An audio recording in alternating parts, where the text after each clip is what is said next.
உலகமெங்கிலும் இருக்கும் தமிழர்களுக்கு, ஒட்டுமொத்த தமிழர்களுக்கான ஒரே நம்பிக்கை நம்மளுடைய தமிழக முதல்வர் அண்ணன் விஜய் அவர்கள் மட்டுமே. இன்று தமிழர்களுக்கு எந்த விதத்திலும் எங்கே தீங்கு ஏற்பட்டாலும் முதல் குரலாக முதல்வரின் குரல் கண்டிப்பாக இருக்கும். ஒரு சில பேருக்கு திடீர் தமிழ் பாசம், தமிழர்கள் பாசம் இருக்கும். அதெல்லாம் இந்த நம்மளுடைய வரலாற்றில் ஏற்கனவே பார்த்ததுதான். 2009 3 மணி நேர ஒரு அடையாள உண்ணாவிரத நாடகம், அதை தொடர்ந்து நடைபெற்ற கேள்விகளில் மழை விட்டாலும் தூவானம் விடவில்லை என்று பதில் போன்று இல்லாமல் கண்டிப்பாக 100% தமிழர்களுக்கு எங்கு எந்த தீங்கு ஏற்பட்டாலும் முதல் குரல் முதல்வருடைய குரல் இருக்கும் என்பது கருத்துமில்லை. அதில் எந்த மாற்று கருத்தும் என்பதை தெரிவித்துக் கொள்கிறேன். மாண்புமிகு அமைச்சர் அவர்கள் உட்காருங்க, பேசுறதுக்கு உட்காருங்க.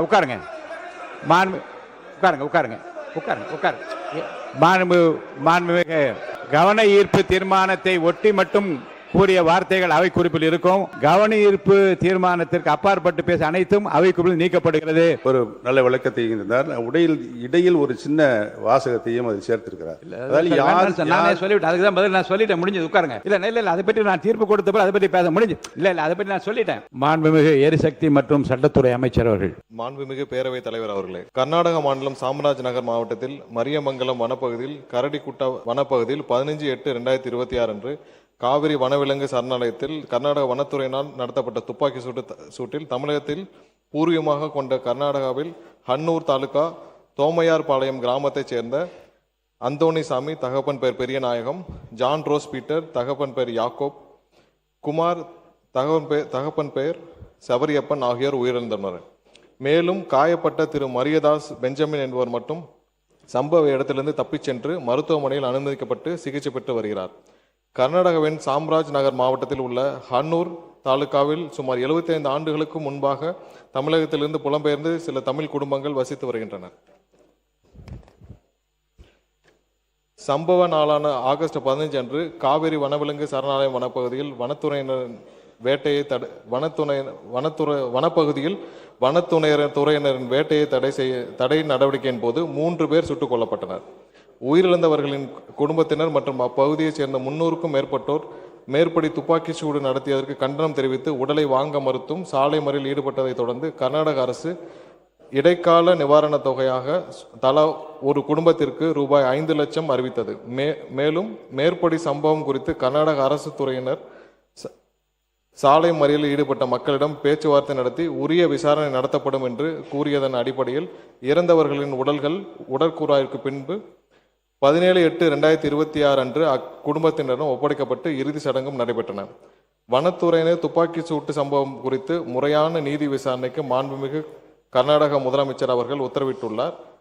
துப்பாக்கி சூடு நடந்ததற்கு சரியான நிகழ்வுகள், முதலில் சுட்டது யார் மற்றும் வனத்துறையை வன்முறையை பயன்படுத்தியது நியாயமானதா என்பது குறித்து மாஜிஸ்ட்ரேட் தலைமையிலான விசாரணை குழு ஆய்வு செய்யும் என்று கர்நாடக முதல்வர் தெரிவித்துள்ளார். மேலும் விசாரணைக்கு பிறகு உயிரிழந்தவர்களின் குடும்பங்களுக்கு கூடுதல் இழப்பீடு வழங்கப்படும் என்றும் அதற்கான விவரங்கள் இறுதி செய்யப்பட்டு வருவதாகவும் கர்நாடக அரசு உறுதியளித்துள்ளது. பாதிக்கப்பட்ட குடும்பத்தினரின் புகாரின் பேரில் சம்பந்தப்பட்ட வனத்துறை அதிகாரிகள் மீது ஹன்னூர் காவல்துறையினரால் BNS 103(1) கீழ் முதல் தகவல் அறிக்கை பதிவு செய்யப்பட்டுள்ளது. மாண்புமிகு தமிழக முதலமைச்சர் அவர்கள் உயிரிழந்த குடும்பத்தினருக்கு தனது ஆழ்ந்த இரங்கலை தெரிவித்து இச்சம்பவத்திற்கு கடும் கண்டனத்தை தெரிவித்ததுடன் இது ஒரு படுகொலை மட்டுமல்ல, கர்நாடக வனத்துறையின் விளக்கம் ஏற்றுக்கொள்ளத்தக்கதல்ல என்றும் இந்த கொடூர சம்பவம் தொடர்பாக நேர்மையான விசாரணை நடைபெற வேண்டும் என்றும் உயர்மட்ட குழு விசாரணை அமைத்து தவறிழைத்தவர்களுக்கு உரிய தண்டனை வழங்கப்பட வேண்டும். பாதிக்கப்பட்டவர்களின் குடும்பத்தினருக்கு தேவையான அனைத்து உதவிகளையும் கர்நாடக அரசு வழங்க வேண்டும் எனவும் இதுபோன்று இனி ஒரு சம்பவம் நடக்காமல் இருக்க கர்நாடக அரசு உரிய நடவடிக்கை மேற்கொள்ள வேண்டும் என்று வலியுறுத்தியுள்ளார் என்ற விவரத்தை தங்கள் வாயிலாக தெரிவித்துக் கொள்கிறேன். அத்துடன் மாண்புமிகு பேரவைத் தலைவர் அவர்களே, உலகமெங்கிலும் இருக்கும் தமிழர்களுக்கு, ஒட்டுமொத்த தமிழர்களுக்கான ஒரே நம்பிக்கை நம்மளுடைய தமிழக முதல்வர் அண்ணன் விஜய் அவர்கள் மட்டுமே. இன்று தமிழர்களுக்கு எந்த விதத்திலும் எங்கே தீங்கு ஏற்பட்டாலும் முதல் குரலாக முதல்வரின் குரல் கண்டிப்பாக இருக்கும். ஒரு சில பேருக்கு திடீர் தமிழ் பாசம், தமிழர்கள் பாசம் இருக்கும். அதெல்லாம் இந்த நம்மளுடைய வரலாற்றில் ஏற்கனவே பார்த்தது தான். 2009 3 மணி நேர ஒரு அடையாள உண்ணாவிரத நாடகம். அதை தொடர்ந்து நடைபெற்ற கேள்விகளில் மழை விட்டாலும் தூவானம் விடவில்லை என்று பதில் போன்று இல்லாமல் கண்டிப்பாக 100% தமிழர்களுக்கு எங்கு எந்த தீங்கு ஏற்பட்டாலும் முதல் குரல் முதல்வருடைய குரல் இருக்கும் என்பது கருத்தும் இல்லை. அதில் எந்த மாற்று கருத்தும் இல்லை என்பதை தெரிவித்துக் கொள்கிறேன். மாண்பு அமைச்சர் அவர்கள் உட்காருங்க பேசுறதுக்கு உட்காருங்க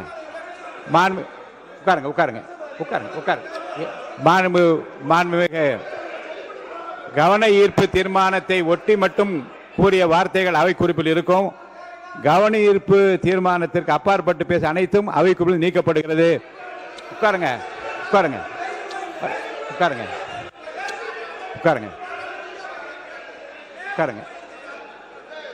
ஒரு முடிவு சொல்றேன். உட்காருங்க சொல்லிடுறேன்.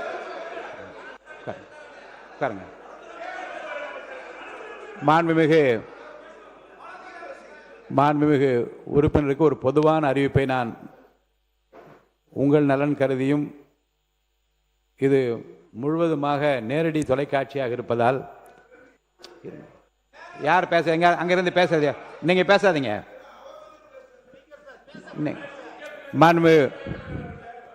உட்காருங்க. நீங்க உட்காருங்க.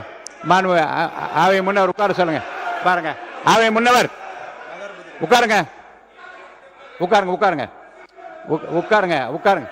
நீங்க உட்காருங்க.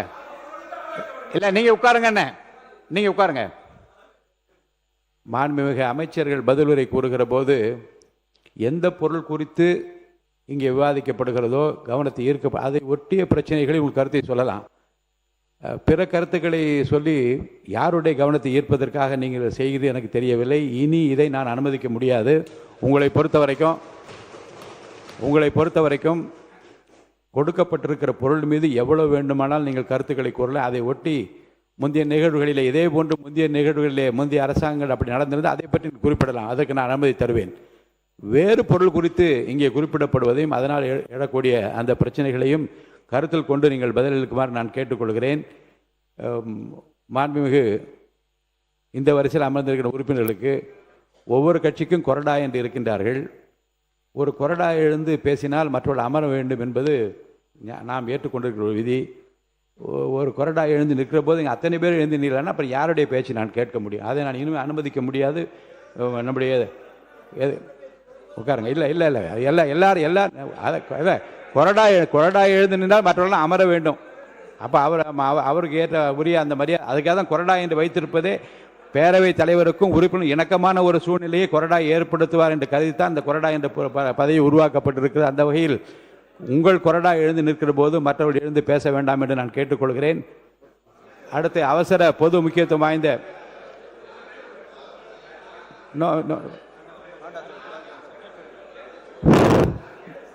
வேற பொருள் பற்றி பேசுறீங்க இல்லையா?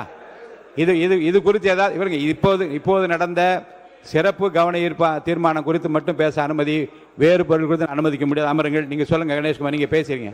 உட்காருங்க. வேண்டாம் இல்ல இப்ப வேண்டாம். இப்ப நாளைக்குன்னு சொல்லியிருக்கேன் உங்ககிட்ட. நான் காலையில் வருவது சொன்ன நாளைக்கு எடுத்துக்கொள்ளலாம். உட்காருங்க. நான் சொல்றேன் அது கவன ஈர்ப்பு தீர்மானங்களை எப்படி எடுத்துக்கொண்டு போய் என்பதை பற்றி அறிவிப்பு வெளியிட இருக்கின்ற. உட்காருங்க. உறுப்பினர் கணேஷ்குமார் சொல்லுங்க. மாண்புமிகு பேரவைத் தலைவர் அவர்களே, அமைச்சர் அவர் கூறிய பதிலுக்கு நன்றி. அவர் தமிழர்களுடைய உரிமையை காக்கப்படும் என்று சொல்லியிருக்கிறார். இதற்காக நம்ம என்ன நடவடிக்கை எடுக்க போறோம்? ஏன்னா நம்ம சிபிஐ விசாரணை கோர போறோமா, இல்ல அடுத்த கட்டமாக அந்த தமிழர்களுக்கு நியாயம் கிடைப்பதற்கு தமிழக அரசு என்ன நடவடிக்கை எடுக்க போகிறது என்பதை மட்டும் அறிய விரும்புகிறேன். நன்றி. மாண்புமிகு முன்னாள் முதலமைச்சர் இதை ஒட்டி மட்டும். மாண்புமிகு பேரவைத் தலைவர், மாண்புமிகு அமைச்சருடைய பதில் ஒரு நல்ல விளக்கத்தை இருந்தார். இடையில் ஒரு சின்ன வாசகத்தையும் அதை சேர்த்திருக்கிறார். நானே சொல்லிவிட்டேன். அதுக்கு தான் பதில் நான் சொல்லிட்டேன். முடிஞ்சது. உட்காருங்க. இல்ல அதை பற்றி நான் தீர்ப்பு கொடுத்தப்ப அதை பற்றி பேச முடிஞ்சு. இல்ல அதை பற்றி நான் சொல்லிட்டேன்.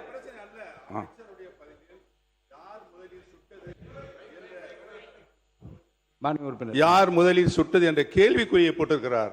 அதற்குத்தான் உங்கள் மூலம் நான் விளக்கம் கேட்க கடமைப்பட்டிருக்கிறேன். மாண்புமிகு சட்டத்துறை அமைச்சர் அவர்கள். மாண்புமிகு பேரவைத் தலைவர் அவர்களே, நான் கொடுத்த பதில் உரையில் விரிவான விசாரணை கர்நாடக தரப்பில் செய்யப்பட்டு வருகிறது. கண்டிப்பாக நம்மளுடைய முதல்வர் தரப்பிலும் ஒவ்வொரு விசாரணையும் நம்ம வந்து மானிட்டர் பண்ணிட்டே தான் இருக்கோம். இது குறித்து கண்டிப்பாக ஒரு சில தினங்களில் விசாரணை முழுவதுமாக முடிந்த பிறகு மேஜிஸ்ட்ரேட் தலைமையிலான விசாரணையும் நடைபெற்று வருகிறது. இது கொடுத்த டெவலப்மெண்ட்ஸை பார்த்துட்டு அது கொடுத்து ஏதாவது தேவைப்படும் என்றால் நம்ம அடுத்த கட்ட நடவடிக்கை கொடுத்து நம்ம செய்வோம். அவசர பொது முக்கியத்துவம் மாண்புமிகு முன்னாள் முதலமைச்சர் திரு எடப்பாடி கே பழனிசாமி அவர்கள் இது குறித்து மட்டும். மாண்புமிகு பேரவைத் தலைவர்களே, சுடப்பட்டு இறந்தவர்கள் தமிழை பூர்வீகமாக கொண்டவர்கள் தமிழர்கள். ஆகவே நம்முடைய மாநில அரசு அந்த குடும்பத்திற்கு ஏதாவது நிதியுதவி வழங்க முன்வருமா என்று தங்கள் வாயிலாக அறிவிக்கும். மாண்பு வனத்துறை அமைச்சர் நிற்கிறார். மாண்பு வனத்துறை அமைச்சர் நிற்கிறார். உட்காருங்க. மாண்புமிகு பேரவைத் தலைவர் அவர்களே, நம்முடைய அன்புக்குரிய முதலமைச்சர் அவர்கள் அவர் ஆணைக்கிணங்க நம்முடைய தமிழக வனத்துறை சார்பாக இறந்தவர் அந்தோணிசாமி குடும்பத்திற்கும், ஜான் ரோஸ் பீட்டர் அவருடைய குடும்பத்திற்கும், குமார் என்பவர் குடும்பத்திற்கும் ரூபாய் 10 லட்சம் தலா ரூபாய் 10 லட்சம் கொடுப்பதாக நம்மளுடைய முதல்வர் ஆணைக்கிணங்க நம்மளுடைய வனத்துறை அதிகாரிகளிடம் ஆலோசிக்கப்பட்டு விரைவில் வழங்கப்படும் என்பதை இந்த அவையில் உங்கள் முன் தெரிவிக்கிறேன். நன்றி. மாண்புமிகு சட்டத்துறை அமைச்சர் அவர்கள் ஏதாவது சொல்ல விரும்புறீங்களா? மாண்புமிகு பேரவைத் தலைவர்களே, அங்கே சுடப்பட்டு இறந்த தமிழர்கள், அங்கே வாழும் தமிழர்கள். ஸோ அது குறித்து கண்டிப்பாக முதல்வர் தரப்பில் 3 நாட்களாக ஒவ்வொரு நகர்வையும் முழுவதுமாக கண்காணிக்கப்பட்டு வருகிறது. கண்டிப்பாக தேவையான அனைத்து சட்டப்பூர்வமான நடவடிக்கைகளும் நம்ம தொடர்ந்து கண்காணிக்கப்பட்டு வருகிறது. இப்ப குறிப்பிட்டதும் வனத்துறை அமைச்சர் குறிப்பிட்டதும் கண்டிப்பாக ஆய்வில் உள்ள ஒரு விஷயம்தான். தேவையான பொழுது முதல்வர் ஆராய்ந்து தேவையான நடவடிக்கை எடுப்பார். ஒரு சில தினங்கள், ஏன்னா அவர்களும் மேஜிஸ்ட்ரேட் விசாரணை போயிட்டு இருக்கு. இந்த நேரத்தில் நம்ம மேஜிஸ்ட்ரேட் விசாரணை இப்ப போயிட்டு இருக்கு.